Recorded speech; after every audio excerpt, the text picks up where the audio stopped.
जाऊ दे, ठेवा बाजूला, बाजूला ठेवा.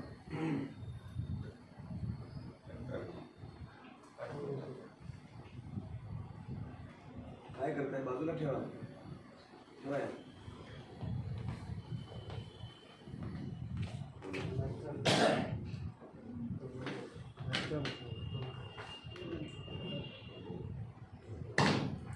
ते बंद करा, सगळंच बंद करा, बंद करा.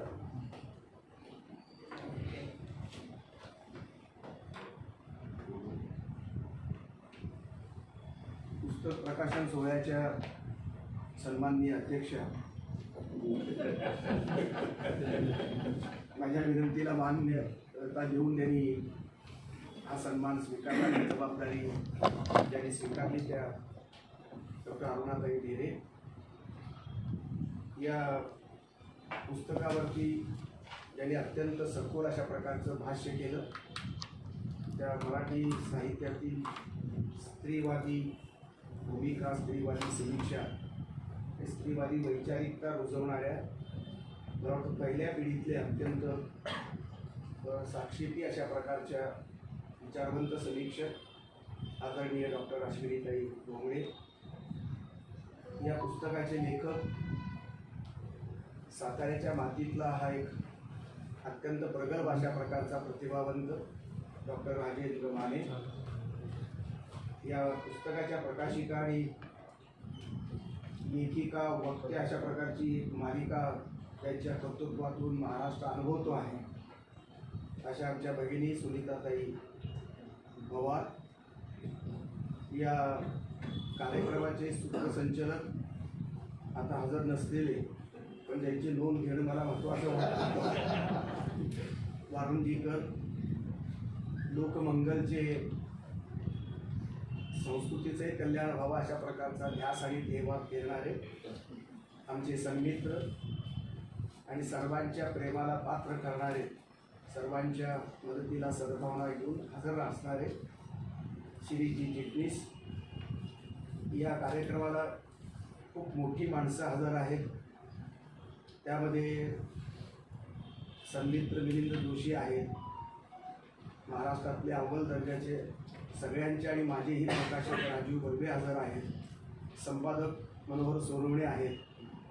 राघव विश्वास वसेकर हे अनेक पुरस्कार घेऊन दुसऱ्याला कोणाला न ठेवणारे पुरस्कार प्राप्त आता लेखकही आहेत.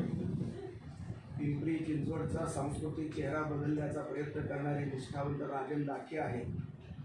एक आदर्श शिक्षक आणि लेखक तरुण पिढीचे विदा पिंगळे आहेत.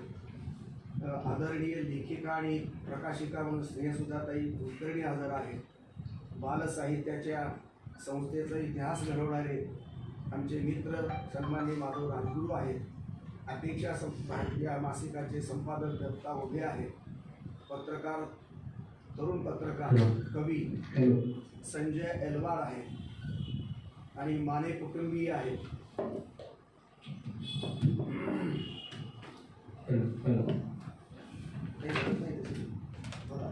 काय का तिकडनं आवाज कमी होतो. बरं,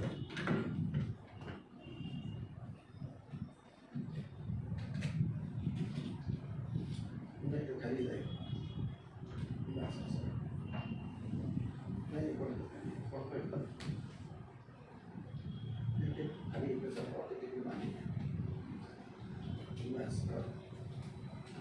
काय करा सांगू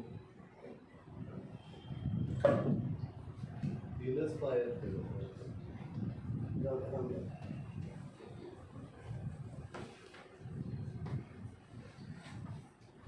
डॉक्टर राजेंद्र माने यांच्या या पुस्तकाच्या संदर्भामध्ये पुस्तकाच्या अवतीभोवती सुद्धा मी हे काढून घेऊन आणू नका, हे काढा अगोदर काढून घेऊ पुढे अश्विनीताई डोंगरे यांनी या पुस्तकाला अंतरंगी सूत्राच्या आधारे अत्यंत समर्थ अशा प्रकारचा अभ्यासपूर्ण न्याय दिला आणि पुस्तकाच्या अवतीभोवतीचं स्वतःच्या अनुभूतीचं आणि एकंदरीत गाव वास्तवाच्या संदर्भातलं विश्लेषण आमच्या सुनीताताई आणि श्री चिटणीसांनी आपल्या भाषणातून व्यक्त केलेलं आहे. आता आता हे नवे समीक्षक आल्यामुळं आमच्या पोटावर पाय पडतो की अशा प्रकारची शंका निर्माण झाली. प्रकाशक आता समीक्षा करत आहे, संयोजक हे संयोजक पण चांगले वाटत होते शिरीष चिटणीस, पण आता समीक्षेच्या प्रांतात समर्थपणे आल्यामुळे आमच्यासारख्याला आता भीती निर्माण झालेली आहे. बरं, याच्यात भरीत भर म्हणून आमचे वारुंजीकर हे फक्त संचलन करतील असं वाटत होतं, ते पण समीक्षेच्या मध्ये बॅटिंग करत राहिले. ठीक आहे, फार चांगली गोष्ट आहे. समीक्षकाची संख्या वाढते आहे महाराष्ट्रामध्ये आणि लेखकाला न्याय मिळण्याची शक्यता वाढलेली आहे. मित्र, गाव हे भारताच्या नकाशातलं काळजातलं काळीज असं आम्ही मानतो आणि याच गावाला पुरवाळण्याचं, पूजण्याचं, त्याला विश्लेषण करण्याचं आणि त्याचे काळजाचे अनुबंध स्पष्ट करण्याचं एक अत्यंत ऐतिहासिक अशा प्रकारचं दुर्मिळ स्वरूपाचं काम या लेखनाच्या रूपानं डॉक्टर राजेंद्र मानेंनी या ठिकाणी केल्याचं मी अनुभवतो आहे. पुस्तकं रोज 100 तरी कमीत कमी प्रकाशित होत आहे. त्याचं कौतुक ज्याला करायचं त्याने जरूर करावं, एका मर्यादेपर्यंत मीही करेन. परंतु विकृतीमध्ये भर घालणारं, संस्कृतीला आव्हान देणारं, मानवीय मूल्यांना पायदळी तुडवणारी अशा प्रकारच्या लेखनामध्ये जर नव्या जुन्या प्रतिभांचा आविष्कार जर कारणीभूत ठरत असेल तर संस्कृतीच्या रक्षणामध्ये आणि संस्कृतीच्या विकासामध्ये प्रतिभावंतांच्या लेखण्याचं योगदान कोण आणि केव्हा देणार हा महत्त्वाचा प्रश्न आहे. गाव संपलेलं आहे का, संपावं का, या प्रश्नाचीही उत्तरं शोधायसाठी हे पुस्तक मदत करतं. तुम्हाला हे प्रश्न निर्माण करणारं हे पुस्तक मला वाटतं. कारण संस्कृतीच्या एकंदरीतच ज्योत पेटवणाऱ्या अशा गाव मातेचा सन्मान या संबंध पुस्तकामध्ये आपण पाहतो आहोत. देव आणि माणसाचा अनुबंध किती आदर्श असावा, किती तो प्रगल्भ असावा याची गोंगाट याची एक ग्रामीण साक्ष, सांस्कृतिक साक्ष म्हणजे या संबंध पुस्तकातली मांडणी आहे. त्याचबरोबर माती आणि संस्कृती याचं काही नातं आहे. माती आणि माणूस या नात्यालाही एक सनातन आणि आधुनिकतेच्या काळामध्ये सुद्धा निश्चित अशा प्रकारचा, एक गंभीर अशा प्रकारचा अर्थ आहे. जीवनाचा अर्थ शोधत असताना माती आणि माणसाचा अनुबंध हा लक्षात घेतल्याशिवाय आपण जीवनाचा खरा अर्थ स्वीकारू शकणार नाही, पचवू शकणार नाही. या वास्तवाकडे घेऊन जाणाऱ्या वाटेवरती हे पुस्तक महत्त्वाचं मला वाटतं आहे. आणि म्हणून ज्या गांधीतल्या महात्म्यानं गाव पूजलं, गावचा माणूस पूजला, गावची संस्कृती पूजली, त्याच संस्कृतीच्या आणि त्याच मातीच्या नाळेतून या पुस्तकाचा जन्म झाला. आणि म्हणून मातृत्वाचे सोहळे सन्मानित करणारं, हे अत्यंत आनंदानं साजरं करणारं हे गाव आहे. ही माता अश्विनीताई सांगितल्याप्रमाणे केवळ स्त्री पुरुष या मानवी वेशात ते नाही. ही माता आहे, गाय रूपानं आहे, मांजरीच्या रूपानं आहे. आणि महावीर जैनांच्या तत्त्वज्ञानाची इथे आठवण नक्कीच होते, बुद्धाच्या करुणेची पण होते आणि मानवता जपणाऱ्या सर्व खऱ्या धर्माच्या मूल्यात्मक मांडणीची पण आपल्याला इथे स्मरण नक्की होतं. अशा प्रकारचे आनंदानं सोहळे साजरे करणारी ही गाव माती ही मातृत्वामध्ये भेद करत नाही प्राण्याच्या आणि मानवाच्या. या लेखकाचं वैशिष्ट्य मला हे वाटतं की हा माणूस मानवतावादी जरूर आहे, पण मानवांच्या पुरता एक मानवतावाद आहे आणि मानवाच्या कक्षेच्या पलीकडला एक मानवतावाद आहे. या मानवाच्या कक्षेच्या पलीकडल्या मानवतावादापर्यंत राजेंद्र माने समजला एक संवेदनशील लेखक, त्यालाही न कळत पोहोचला.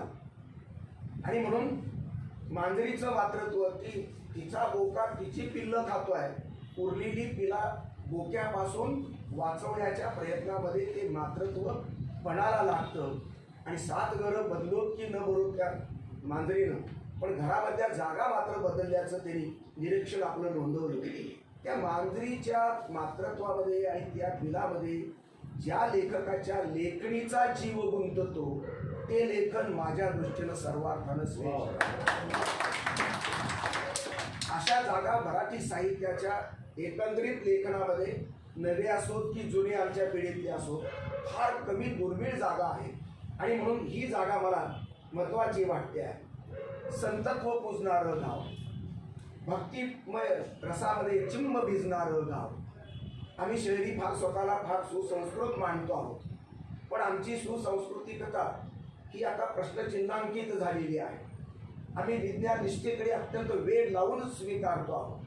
मी त्याला नाव ठेवत नाही, मी त्याला विरोध करत नाही, पण विज्ञाननिष्ठ असताना संवेदनशील असावं की नसावं, संवेदनेची फारकत घेऊन आम्ही विज्ञाननिष्ठा जिवंत ठेवणार आहोत का? आणि मग विज्ञानानं निर्माण केलेलं अणुबॉम्बचं जग हे तुम्हाला आम्हाला जिवंतपणाचा अर्थ देणार आहे का?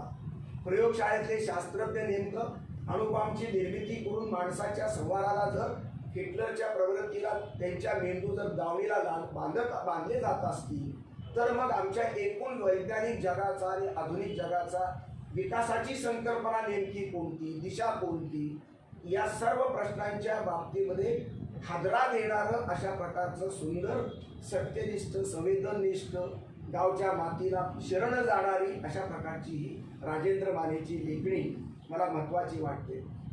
गावाच्या मातीला पुजणारं गाव, गावाच्या माणसालाही कुरवाळणारं अशा प्रकारचं गाव. अनेक लेखक, ग्रामीण लेखक सुद्धा आहेत.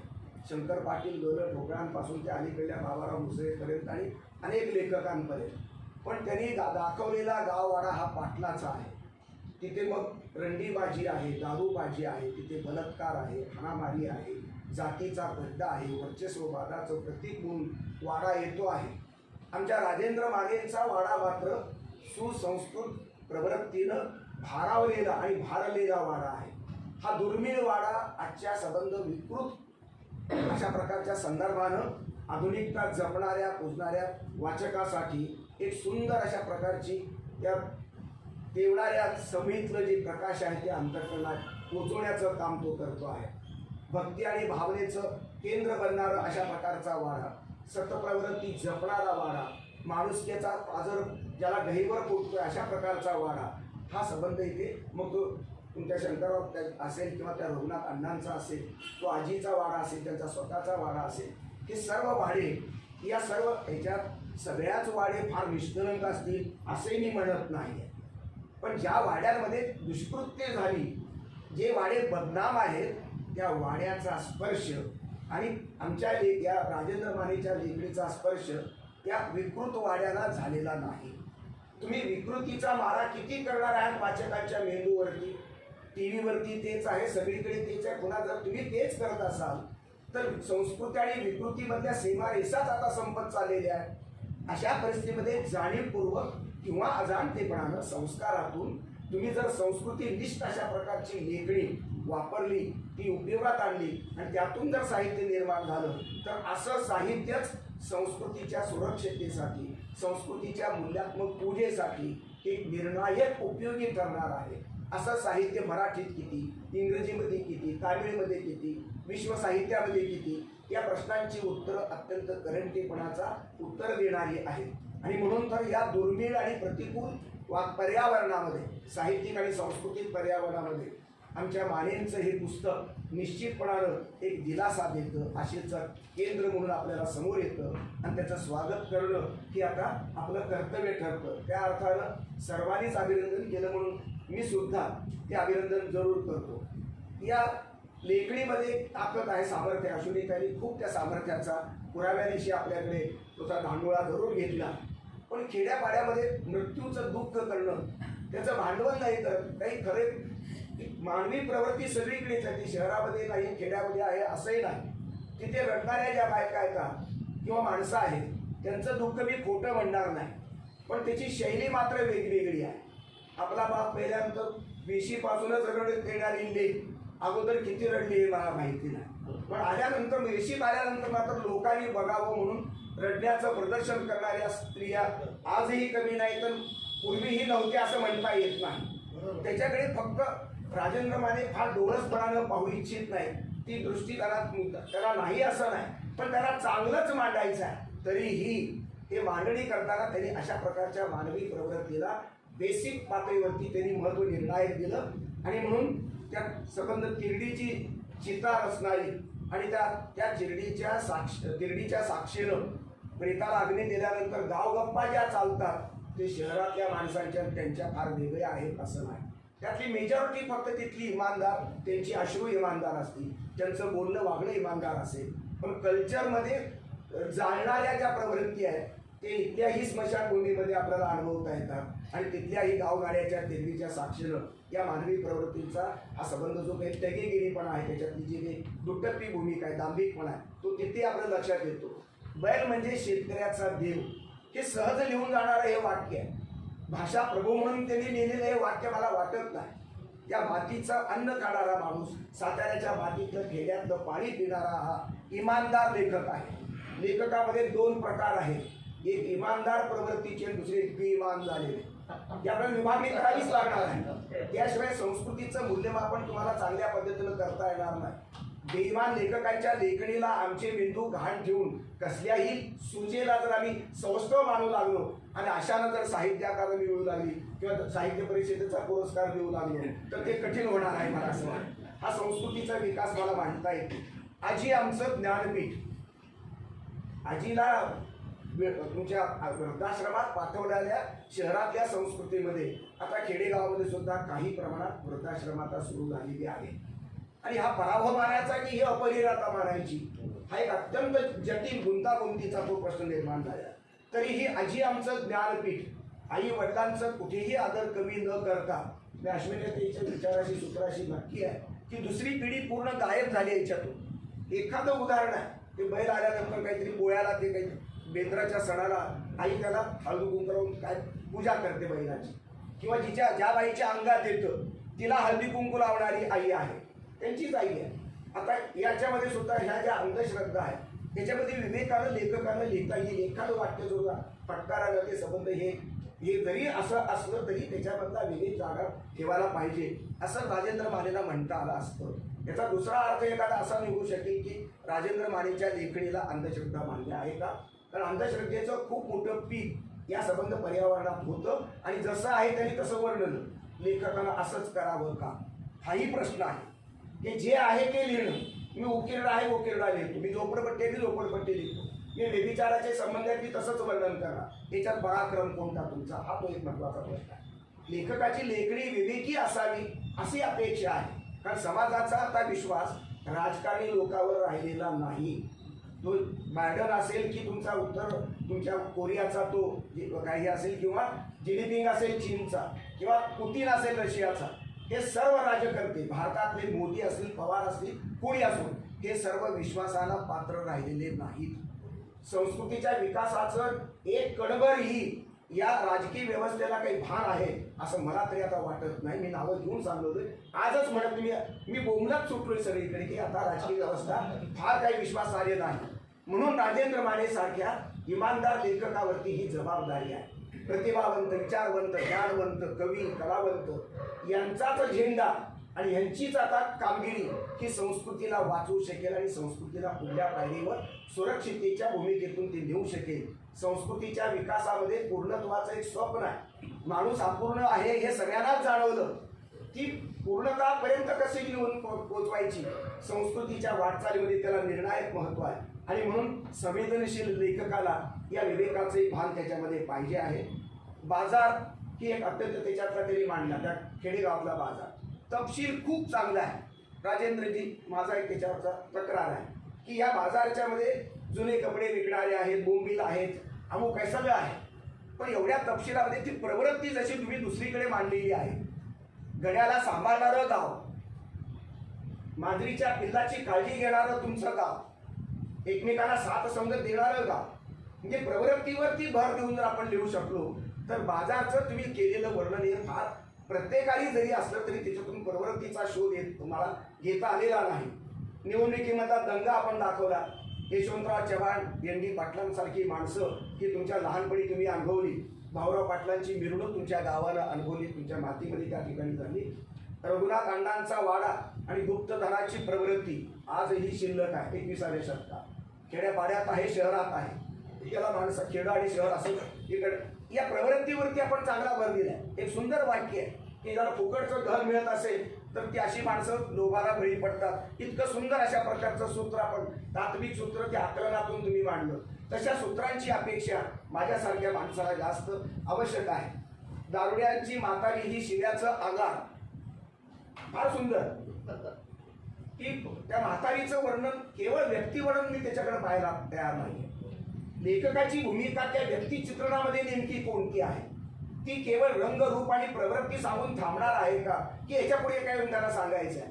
त्यालाही न कळत राजेंद्र माने यांनी फार जाणीवपूर्वक हे लिहिले असं फक्त आठवून इतकं बालपण त्याला कसं आठवलं हाही माझ्या समोरचा प्रश्न आहे. माझं बालपण काही फार मला आठवत नाही, पण वयाच्या 18व्या वर्षीपर्यंत मला वाटतं 12वी पर्यंतचा प्रवास त्या आष्टीचा संबंध देण्याचा त्यांनी प्रयत्न केला, की जी दावड्या म्हातारीच्या शिव्या ते देणारे अशा बायका प्रवृत्ती आहे. बायका तरी माणसं पण आहे नाही, आणि ती खेड्यातच नाही शहरामध्ये सुद्धा आहे. दावड्या नवऱ्याचा एक इतिहास आहे त्या बाईचा. ती का शिव्या घालते त्याला कारण सुद्धा सायकोलॉजिकल ते असू शकते. ती दारूच्या दुकानाच्या बाहेर काहीतरी जरी कुणाची विकत बसणारी म्हातारी, तिचं एक दुःख आहे, आणि दुःखानं माणसं ही संबंध सायकोलॉजी डिस्टर्ब करून घेतात आणि आयुष्याच्या वेदनेच्याच भोगामध्ये त्यांचं आयुष्य संबंध समर्पित होतं. अनेक मृत्यूंचं थैमान फार संयमित पद्धतीनं त्या मृत्यूला त्यांनी फार महत्त्व दिले, पण मृत्यूचा चटका त्यांच्या लेखणीतून काळजाला त्यांच्याही बसतो आहे आणि वाचणाऱ्याच्या सुद्धा निश्चित बसतो. असे मृत्यू मला बरेचसे दिसले. त्या मृत्यूपैकी मला वाटतं रावसाहेबांचा मृत्यू आहे, बरेच मृत्यू मला दिसतात. तिरडीची रडारड तर आहेच आहे, पण त्यामध्ये टेम्पोचा दिलीप जे आहे तो गुजर आहे, काही तो चुकीचा खाऊन तो अशा प्रकारचा त्याला अटॅक येतो, तो त्यांच्या जवळचा तो त्याचा मृत्यू आहे. रावसाहेबांचा मृत्यू आहे, आणि थोडा सरकारचा वाडा त्याचाच मृत्यू त्या ह्याच्यातला आहे. एका भाजीवालीचा नवरा मेलेला दाखवलेला आहे. आता राजेंद्र शिंदे जर थोडे वर्गवादी असले तर ते श्रीमंताकडे झुकले असते कदाचित, पण त्याला असा भेद त्यांच्या लेखणीला मान्य नाही. त्यांच्यातले उपजत संस्कार त्यांच्या आई वडिलांचे, विशेषतः आजीचे, ताईने म्हटल्याप्रमाणे आजी हे या संबंध त्यांच्या आठवणीचं केंद्र आहे, या पुस्तकाचंच केंद्र आहे, की जे केंद्र आपण सगळ्यांनी जवळजवळ विस्मरत गेलेलं आहे. संस्कृतीतून जर आजी वजा केली, आजोबा वजा केली, त्याचा शहाणपण आम्ही वजा करतो, ही आमच्या संस्कृतीच्या दिवाळखोरपणाचं लक्षण आहे. आणि म्हणून अनुभवाचं शहाणपण ज्या लोकांकडे आहे, ती शिकलेली तुमच्यासारखी MA PhD नसेल, पण तिच्या अनुभवाला एक पदर आहे, एक अँगल आहे, परिमाण आहे, अनुभूतीचं एक शहाणपण असतं. आणि जुनी पिढी कोणती तुकारामाचा कोणता शहाणपणाचा भाग डिग्रीचा आहे, ज्ञानेश्वराला पण शहाण का मानतो. आणि एवढं सगळं असताना सुद्धा आजीला आणि आजोबाला आम्ही जर आउटडेटेड म्हणून जर आपण जर वेगळ्या खोलीमध्ये ठेवत असो, आउटहाऊसमध्ये ठेवत, तर आपल्यासारखे नालायक माणसं दुसरे भारतातले आणि जगातले कोणतेच नाही. आधुनिकता कोणती जपायची, कोणती पूजायची, या बाबतीत ही विवेक आपला काळवंडलेला आहे. तो काळवंडलेला विवेक जागृत करण्याची प्रेरणा या पुस्तकाच्या लेखनातून निदान मला तरी मिळते आहे. भाष्यकारांनी फक्त भाष्य करून मोकळं मी फार लिहितो, तसं फार चांगली गोष्ट आहे की आम्ही तरी आमच्या मित्रांनी कोण आपले वारुंजेकर म्हणाले होते की जे प्रतिभावंत आहे ते चित्र विचित्र आहे. आम्ही प्रतिभावंत बसलेले नाही, तुम्ही असं गृहीत धरूया, मानूया. ती भाजीवाली अगोदर त्यांनी पाहिली तेव्हा तिच्यावर ठसठशीत कुंकू आहे. आता कुंकवाचा पत्ता नाही, त्यामुळे स्त्रिया माझ्यावर उद्या मोर्चा काढू शकतील, मी त्यांचं स्वातंत्र्य मला मान्य आहे. पण कुंकवातली ती भाजीवाली काही दिवसानंतर तिचं कपाळ पांढरं दिसतं, आणि मग या लेखणीला थोडासा झटका बसतो. त्यांनी अत्यंत सूचक पद्धतीचा नवरा उभा केला नाही. नवरा कोण आहे काय नाही राजेंद्र मानेंना सांगायची गरज वाटत नाही. ती कुंकवातलं कपाळ त्या भाजी विकणाऱ्या म्हातारीचं आणि नंतरचं पांढरं कपाळ, या दोन कपाळातली संबंध सीमारेषा जी स्पेस आहे, तीच मोठी गोष्ट या लेखणीतून सिद्ध झालेली आहे. माणसाचं व्यक्तित्व आणि माणसाचं कर्तृत्व सिद्ध करताना त्याला फार मोठी माणसं लागतात असं नाही आहे. सामान्यातलं असामान्य, ती नवरा मेल्यावर सुद्धा त्याच निष्ठेनं भाजी विकते आहे, आणि तिचं भाजीचं मार्केटिंग आजच्या भाजीवाल्यांनी आणि सगळ्यांनी स्वीकारलं पाहिजे. ते मोठ्यानं ओरडते काय वांगे बिंगे असं काहीतरी म्हणते. त्या मार्केटिंगमध्ये हे एक प्रकारचं स्किल असतं, आणि खेड्यामध्ये स्किलच्या अशी प्रशिक्षण नसताना सुद्धा ते घडत असतं. आणि म्हणून अशा प्रकारच्या व्यक्तिरेखा उभं करत असताना आणि मृत्यूचे प्रसंग सांगत असताना गावपण आणि रंगरूप प्रवृत्तीसह काही अपवाद वगळता राजेंद्र मानेंनी हे पुस्तक लिहिण्याचा प्रयत्न केला. त्याच्यामधला सच्चेपणा खूप भावतो आहे, आणि त्यावर अनुभवी रंग त्याच्यामध्ये उभे राहिलेले आहेत. जडणघडण त्या गावाची कशी झाली आणि त्या गावाच्या आश्रयानं त्यांची कशी झाली, त्यांच्या आयुष्यातलं निर्णायक अशा प्रकारचं केंद्र आजीचे संस्कार आहे. ही आजी इतक्या वेगवेगळ्या संदर्भानं उभी केली आहे, त्याचे पुरावे आणि त्याचे प्रमाण आमच्या भगिनी अश्विनी त्यांना आपल्याला समोर पुरावे दिशी दिलेलं आहे. बालपणाचं निष्पाप अशा प्रकारचं दर्शन आणि प्रौढांचं शहाणपण या दोन्हीचं सुंदर कलात्मक कॉम्बिनेशन या पुस्तकात आहे. मला हे दोन्हीही महत्वाचं आहे. बालपणाला महत्व देताना प्रौढपणाला आपण त्याची उपेक्षा करणं किंवा प्रौढपणाच्या अभिमानामध्ये कळत न कळत अहंकारामध्ये रममाण होताना बालपणाशी बेईमानी करणं, त्या दोन्हीही आपल्याला परवडणार नाहीत. बालपणावर आधारलेलं प्रौढ आणि 2 पिढ्या 3 पिढ्याचा हा संवाद, अर्थपूर्ण संवाद या पुस्तकात आपल्याला पाहताना हे निष्पाप दर्शन आहे. हे लिहिणारा लेखक प्रौढ आहे, पण तो बालपणाचं स्वतःचं चित्र रंगवतो आहे. आणि सगळ्यात महत्वाचं त्याच्यातला मी हा प्रचंड पातळ झालेला आहे. या ठिकाणी आणखी मी जर लिहायचा प्रयत्न केला तर मी चुकला असतो, माझ्यातला मी त्याच्यात आला असता. राजेंद्र मानेचं कौतुक या गोष्टीसाठी निश्चित करावं लागेल की मीला ते महत्वाचं देत नाही. त्या गाव मातीला, तिथल्या मंदिराला, तिथल्या त्या तुमच्या गणपतीला, तिथल्या देवीला, तिथल्या पूजेला, तिथल्या संबंध निसर्गाला, तिथल्या परंपरेला, तिथल्या समजुतीला, श्रद्धेला महत्व ते देत आहे. माणसाला, सामान्य माणसाला ते महत्व देत आहे. आणि त्यांच्यामध्ये आजी ही निर्णायक आहे. पण केवळ माझी आजी नाही आहे, ती आजी अनेकांची आहे. दसऱ्याचं सोनं देताना गावातले अनेक माणसं तिच्याकडे येऊन ते सोनं देतात आणि त्याचा संबंध आशीर्वाद घेतात. ताईंनी सांगितल्याप्रमाणे त्या संबंध गायीचं तो फुगा जो आहे फुटणारा, मला तर ते असे मी लहानपणी पाहिलं. मी सुदैवी आहे की अत्यंत छोट्या खेड्यामध्ये माझं बालपण गेलेलं आहे. आणि म्हणून गायीचं बाळांपण ही अत्यंत कुतूहलाची गोष्ट आहे. ते एकदम घाबरले म्हणतात त्या ठिकाणी. तो जन्म होताना जन्म सोहळा सुद्धा किती अत्यंत सुंदर असू शकतो. आणि त्या सोहळ्याला सन्मानित करणारं गाव हे माझ्या दृष्टीनं महत्वाचं आहे. इथे शेजारी मूल झालं तर कोणाला पेढे द्यायची आठवण नाही, पेढे खायची सुद्धा गोड लागत नाही.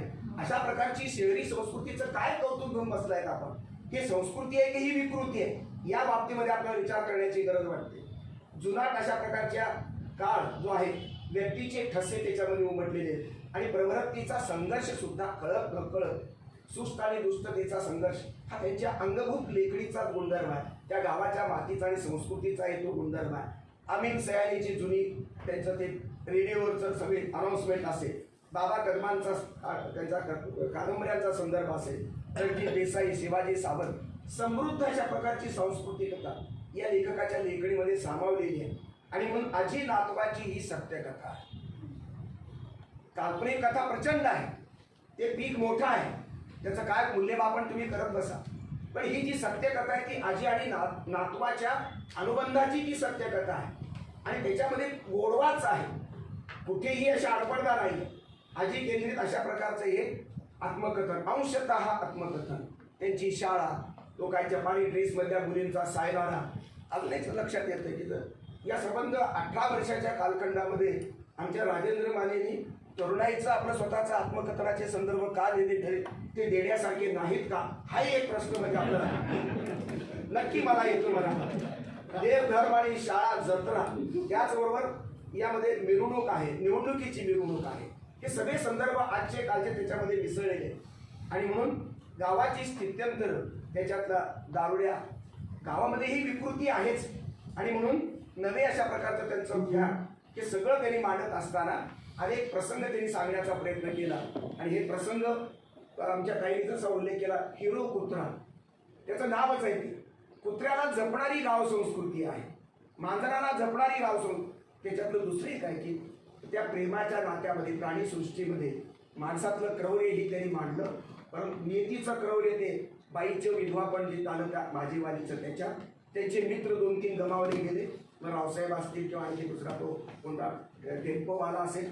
या मृत्यूचं दुःख हे नीतीचं संघर्ष आहे, नीतीचं हे शापित अशा प्रकारचं मानवी जीवन आहे.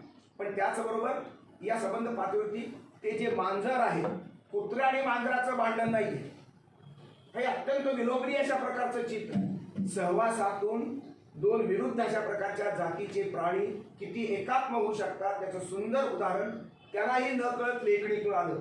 दुसरं एक क्रौर्याचं उदाहरण आहे. हीच मांजर घरातले भांडे बिंडे न पाहता जोरात सुसाट पळते, कारण उंदीर पुढे पळते आणि उंदराचा घास घेते. याच्यातलं क्रौर्य हे स्वाभाविक आहे.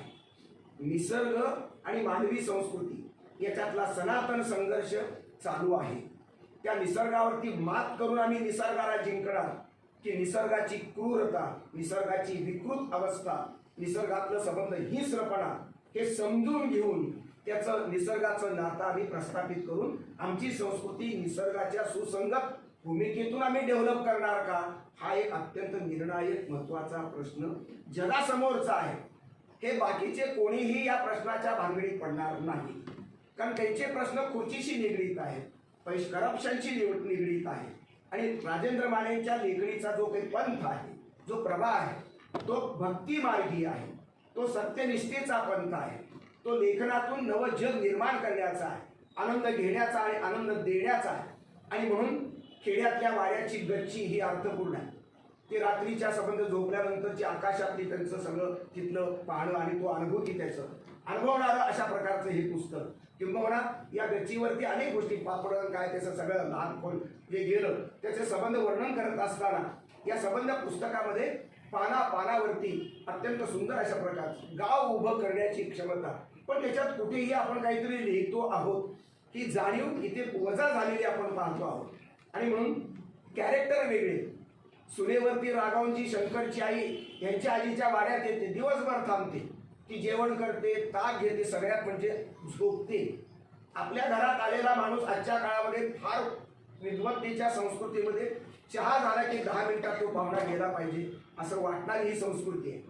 तिथे खेड्यामधली ती शंकरची आई सुनेवरती रागावून आजीकडे येते. आजी तिला माणुसकीचं दर्शन घडवते, खाऊ पिऊ घालते, ताक पाजवते आणि ताक पिल्यानंतर शांत झोप लागते.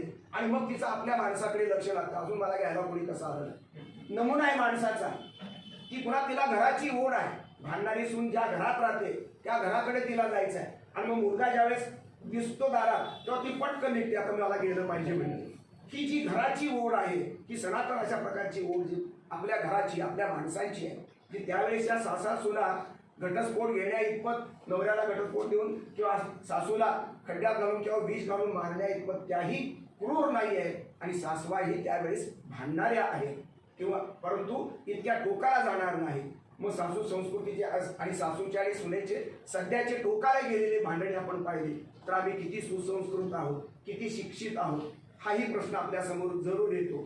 आणि म्हणूनच या संबंध पातळीवरती विचार करत असताना एक नवं अशा प्रकारचं जाणीवेचं पुस्तक म्हणतो मी. लेखन पुष्कळ आहे, मानवी अंतरंगाला स्पर्श करणारं, मानवाच्या संस्कृतीतून निर्माण झालेल्या प्रकृतीच्या आधारे निर्माण झालेलं वात्सल्य असेल, माणुसकीचा गहिवर असेल, सत्याची निष्ठा असेल, समानतेची मानवतेची संबंध पूजा असेल, देव आणि धर्माचं माणसाशी असणारं नातं असेल, या सर्व नात्याचा सुंदर अशा प्रकारचा रूप अनुभवताना आणि अभिव्यक्त करताना संबंध मानवतेची संस्कृती सुरक्षित ठेवून विकसित करण्याचा कळत न कळत प्रयत्न जो संबंध कलावंतांचा ध्येयवाद आहे, त्या ध्येयवादाचे अत्यंत निखळ शुद्ध स्वरूपाचे संस्कार राजेंद्र मानेवरती झालेले आहेत. तेही कुठल्या तरी धर्मात जन्मले, तेही कुठल्या तरी जातीमध्ये जन्मले, ते गावात जन्मले. जाती व्यवस्था तिथे असणार, धर्म व्यवस्था तिथे असणार, पण धर्माचा अतिरेक, धर्मांधतेची संदर्भ किंवा जातीय अशा प्रकारच्या भूमिकेचा वास, दुर्गंधी एकाही शब्दाला नाही आहे. हे या लेखकाचं खास वैशिष्ट्य. सध्याच्या कालखंडामध्ये धर्मवाद, जातीवाद इतके अस्मिता पेटल्या आणि धर्माच्या आणि जातीच्या अस्मितेमध्ये माणसं जळत आहेत, संस्कृती जळते, देशाचे नकाशे जळत आहेत, विश्वाचा नकाशा कोरपळतोय.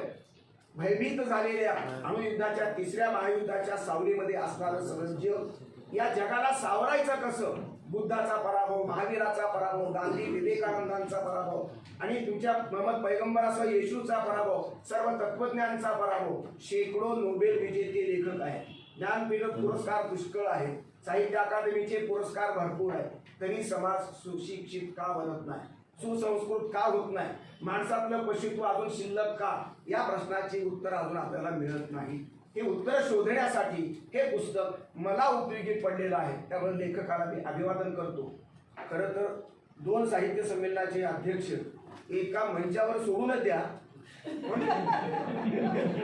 नाही, मी खरं सांगतो, आज माझा हा अगदी काय इतिहासात लिहिणारा माझा 2 अध्यक्ष कधीही एकत्र आलेले नाही. एका अध्यक्षाने तर जाहीरच केलेलं आहे की सगळी ज्या ठिकाणी असेल तिथे मी जाणार नाही. आता उद्याच MIT मध्ये कार्यक्रम आहे, मी अध्यक्ष आहे.